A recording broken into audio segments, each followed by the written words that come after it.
Pre మార్కెట్కి సంబంధించిన ప్రధాన అంశాలు చర్చించుకుందాం. ముందుగా మిత్రులందరికీ స్వాగతం. ఈరోజు సెప్టెంబర్ 24వ తారీఖు బుధవారం.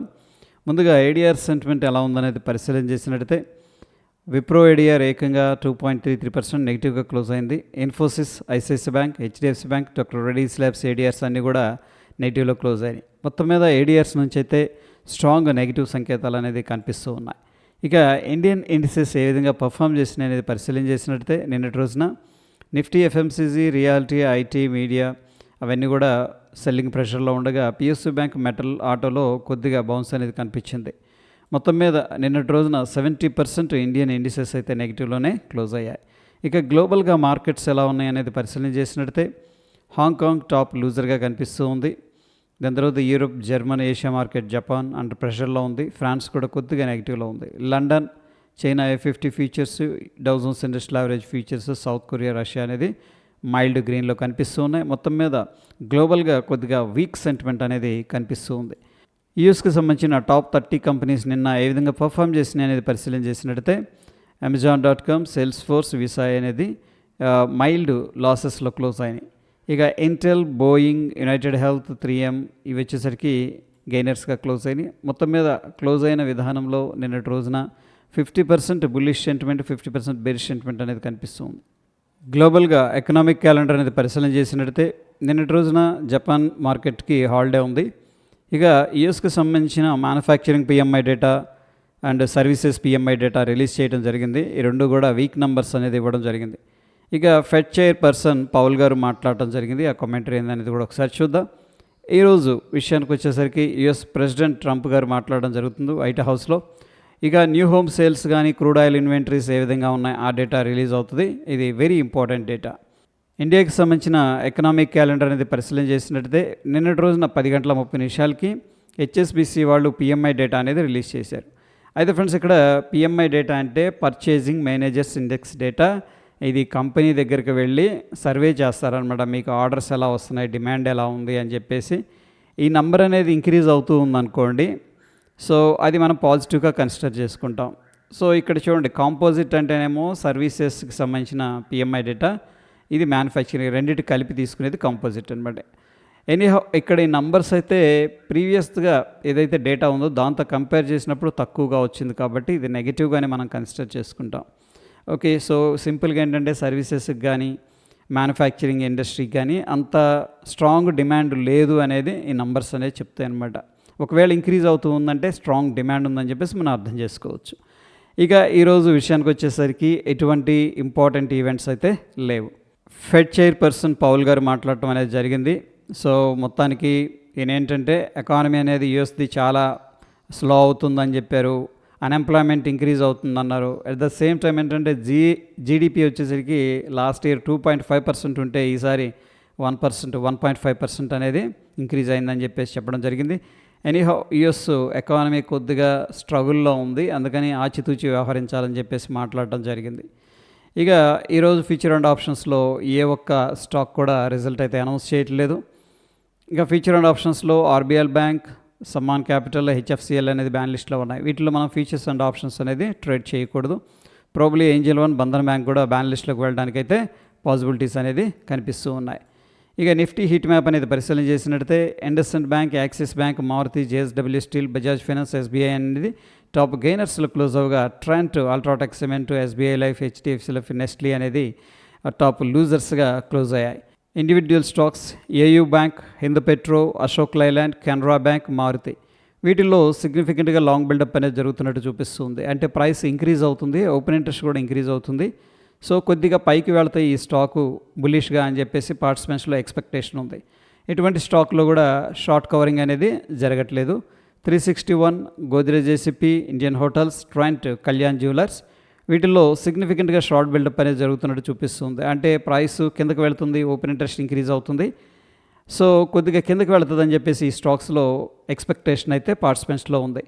సమ్మాన్ క్యాపిటల్, నెస్ట్లీ ఇండియా వీటిల్లో సిగ్నిఫికెంట్గా లాంగ్ అన్వైండింగ్ అనేది జరుగుతున్నట్టు చూపిస్తుంది. అంటే ఎవరైతే లాంగ్ తీసుకున్నారో వాళ్ళు ఎగ్జిట్ అవుతున్నట్టు మనం అర్థం చేసుకోవచ్చు. ఇక ఫ్యూచర్స్ బిల్డప్ ఎలా ఉందనేది పరిశీలన చేసినట్టే so long side 30%, short side 50% అనేది కనిపిస్తుంది, 54%. సో కొద్దిగా బ్యారిష్ సైడ్ ఏంటంటే పొజిషన్స్ క్రియేట్ చేశారని చెప్పేసి డేటా చెప్తూ ఉంది. ఇక నిఫ్టీ ఫ్యూచర్ చార్ట్ అనేది మనం అబ్జర్వ్ చేస్తూ వస్తున్నాం. నిన్నటి రోజున కొద్దిగా డోజీ లాగా ఫార్మేషన్ అయితే జరిగింది. సో ఏం చెప్తుంది ఇది అంటే ఇంటర్ప్రిటేషన్ లాంగ్ అన్వైండింగ్ అనేది జరుగుతుంది. ఎవరైతే లాంగ్ తీసుకున్నారో పైకి వెళ్తుందని వాళ్ళు ఎగ్జిట్ అయ్యారని చెప్పేసి డేటా చెప్తూ ఉంది. ఈరోజు ఎటువంటి ఇండెక్స్లో కూడా ఎక్స్పైరీ అయితే లేదు. ఇక పార్టిసిపెంట్ వాయిస్ డేటా అనేది పరిశీలన చేసినట్టయితే ఎఫ్ఐఎస్ ప్రతిసారి కూడా ఇండెక్స్ ఫీచర్స్లో షార్ట్ పొజిషన్స్ క్రియేట్ చేసేవాళ్ళు, బట్ ఈసారి లేరు.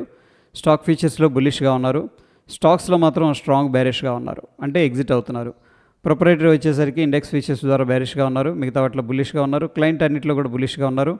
డిఐఎస్ వచ్చేసరికి ఇండెక్స్ ఫీచర్స్లో బుల్లిష్గా ఉన్నారు, స్టాక్ ఫీచర్స్లో సెల్లింగ్ చేస్తున్నారు, స్టాక్స్లో బుల్లిష్గా ఉన్నారు. మొత్తం మీద ఎఫ్ఐఎస్ 3,551 కోట్లు క్యాష్ మార్కెట్లో సేల్ చేసినట్టు తెలుస్తోంది. డిఐఎస్ ఏమో 2,671 కోట్లు క్యాష్ మార్కెట్లో బై చేసినట్టు తెలుస్తుంది. ఎఫ్ఐఎస్ సెల్లింగ్ అయితే స్టాక్స్లో కంటిన్యూ అవుతుంది. సో కిందకి డ్రాగ్ చేస్తున్నారు. డిఐఎస్ ఏమో బై చేస్తూ మార్కెట్కి అయితే సపోర్ట్ చేస్తున్నారు. ఇక ఇండియా విక్స్ అనేది పరిశీలన చేసినట్టయితే సో నిన్నటి రోజున 0.64% అనేది ఇంక్రీజ్ అయింది. స్లైట్గా వోలటాలిటీ ఇండియన్ మార్కెట్లో ఉందని చెప్పేసి ఇండియా విక్స్ చెప్తుంది. ఇక డాలర్ ఇండెక్స్ విషయానికి వచ్చేసరికి సో ఇంపార్టెంట్ సపోర్ట్ దగ్గర ఉంది, బుల్లిష్గానే ట్రేడ్ అవుతుంది. ఇక Dow Jones industrial average futures అనేది నిన్నటి రోజున చాలా హైకి వెళ్ళింది, బట్ ప్రాఫిట్ బుకింగ్ అనేది జరిగింది. ఈరోజు అయితే 19 పాయింట్లు బుల్లిష్గా ట్రేడ్ అవుతుంది.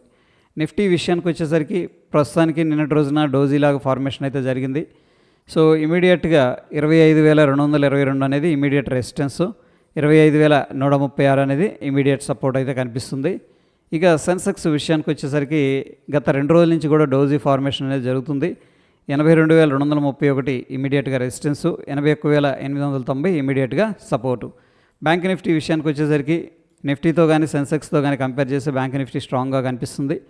ఇమీడియట్గా ఉన్న రెసిస్టెన్స్ 56,067, ఇమీడియట్గా ఉన్న సపోర్టు 55,096. ఇక గిఫ్ట్ నిఫ్టీ అయితే ప్రస్తుతానికి సర్ప్రైజ్ ఇచ్చింది డౌన్ సైడు. సో ప్రీవియస్గా ఇక్కడ క్లోజ్ అయింది, సో లోవర్ లోస్ అనేది క్రియేట్ చేసుకుంటూ వస్తూ ఉంది. ఓకే, ఈరోజు స్లైట్గా గ్యాప్ డౌన్ అయింది, ఓపెన్ అయిన దగ్గర నుంచి కూడా కొద్దిగా కిందకు వచ్చింది. సో మనం చూస్తున్న సమయానికి 38 పాయింట్ల దాకా నెగిటివ్గా ట్రేడ్ అవుతుంది. ఇక నంబర్ విషయానికి వచ్చేసరికి 25,206 దగ్గర గిఫ్ట్ నిఫ్టీ ఫ్యూచర్ అనేది ట్రేడ్ అవుతుంది. మన నిఫ్టీ ఫ్యూచరు 25,255 దగ్గర క్లోజ్ అయింది. సో మొత్తం మీద ఒక 50 పాయింట్లు అరౌండ్ నెగిటివ్గా కనిపిస్తుంది. Based on the gift Nifty మనం ఒక గ్యాప్ డౌన్ అనేది ఎక్స్పెక్ట్ అయితే చేయొచ్చు. ఇక గోల్డ్ విషయానికి వచ్చేసరికి ప్రస్తుతానికి కొద్దిగా ప్రాఫిట్ బుకింగ్లో జరుగుతుంది. 1,14,250 అనేది రెసిస్టెన్స్, 1,12,500 అనేది ఇమీడియట్గా ఉన్న సపోర్టు. ఇక సిల్వర్ విషయానికి వచ్చేసరికి 1,35,700 అనేది ఇమీడియట్గా ఉన్న రెసిస్టెన్స్, 1,33,178 అనేది ఇమీడియట్గా ఉన్న సపోర్టు. క్రూడ్ ఆయిల్ విషయానికి వచ్చేసరికి ఇమీడియట్గా ఉన్న రెసిస్టెన్స్ 5,698, ఇమీడియట్గా ఉన్న స్ట్రాంగ్ సపోర్టు 5,423. ఇక న్యాచురల్ గ్యాస్ విషయానికి వచ్చేసరికి ఇమీడియట్గా ఉన్న రెసిస్టెన్స్ 253, ఇమీడియట్గా ఉన్న సపోర్టు 249. ఇక బిట్కాయిన్ విషయానికి వచ్చేసరికి మనకి కొద్దిగా సపోర్ట్ దగ్గర ట్రేడ్ అవుతుంది, 1,11,571, ఇమీడియట్గా ఉన్న రెసిస్టెన్స్ 1,13,440. ఇక ఇండివిజువల్ స్టాక్స్ ఇవన్నీ కూడా న్యూస్లో ఉన్నాయి. దానికి గల కారణం ఏంటి, ఆ ఇంపాక్ట్ ఏంటి అనేది నేను ఒక సమరీ అనేది తీసుకొచ్చాను అనమాట. సో ఇక్కడ మీరు ఒకసారి వీడియో అనేది పాజ్ చేసి ఒక స్క్రీన్ షాట్ అనేది తీసుకోవచ్చు. ఎందుకంటే దీంట్లో నేను ఇది పాజిటివా నెగిటివా అన్నది ఇక్కడ కమెంట్ చేయటం అనేది జరిగింది. సో ప్రాబ్లీ మీకు హెల్ప్ అవుతుంది. ఒక సెకండ్ పాజ్ చేసి ఇది కావాలి అంటే కూడా మీరు స్క్రీన్ షాట్ తీసుకోవచ్చు. ఇక టెక్నికల్గా సమరీ ఏంటి అనేది మనం పరిశీలన చేసినట్లయితే బ్యాంక్ నిఫ్టీలో డైలీలో స్ట్రాంగ్ బై అనేది అడ్వైస్ చేస్తుంది, లోవర్ టైం ఫ్రేమ్ కూడా బుల్లిష్గా ఉంది. ఇక నిఫ్టీ 50 విషయానికి వచ్చేసరికి డైలీలో స్ట్రాంగ్ బై అనేది అడ్వైస్ చేస్తుంది, లోవర్ టైం ఫ్రేమ్లో స్ట్రాంగ్ సెల్ అనేది అడ్వైస్ చేస్తుంది. సో ఫ్రెండ్స్, ప్రస్తుతం సిచ్యువేషన్లో ఏడిఆర్స్ నుంచి అయితే మనకి చాలా నెగిటివ్ సంకేతాలు కనిపిస్తూ ఉన్నాయి. ఎందుకంటే ఐటీ సెక్టర్ అవన్నీ కూడా దాదాపుగా నెగిటివ్లో ఉన్నాయి. ఇక గ్లోబల్గా మార్కెట్స్ కూడా పెద్ద స్ట్రెంత్ లేదు. యుఎస్ మార్కెట్స్ క్లోజ్ అయిన విధానంలో కొద్దిగా న్యూట్రల్ యాక్టివిటీ కనిపిస్తుంది. So based on all these factors ఏంటంటే ప్రస్తుతానికి సెల్ ఆన్ రైజ్ ఫాలో అయితే బెటర్ అనమాట. ఎందుకంటే మార్కెట్ అనేది ఇంకా రివర్స్ సంకేతాలు అనేది చూపించలేదు కాబట్టి ఇంపార్టెంట్ రెసిస్టెన్స్ దగ్గరకు వచ్చింది అనుకోండి మనం సెల్ చేసుకోవచ్చు. సో ఇది ఫ్రెండ్స్ ప్రీ మార్కెట్ అప్రోచ్ అయ్యే విధానం. ప్రీ మార్కెట్కి సంబంధించిన అప్డేట్స్ హెల్ప్ అవుతున్నాయి అంటే తప్పకుండా లైక్ చేసి మీ యొక్క సపోర్ట్ అనేది తెలియజేయండి. కొత్త వాళ్ళు మన ఛానల్ చూస్తూ సబ్స్క్రైబ్ చేసుకోకపోతే కాంటెంట్ అనేది ఒకసారి వాచ్ చేయండి. నచ్చింది అనుకోండి, తప్పకుండా సబ్స్క్రైబ్ చేసుకోండి. మరొక ఇంట్రెస్టింగ్ ఎపిసోడ్లో మళ్ళీ కలుసుకుందాం. Stay tune. ధన్యవాదాలు.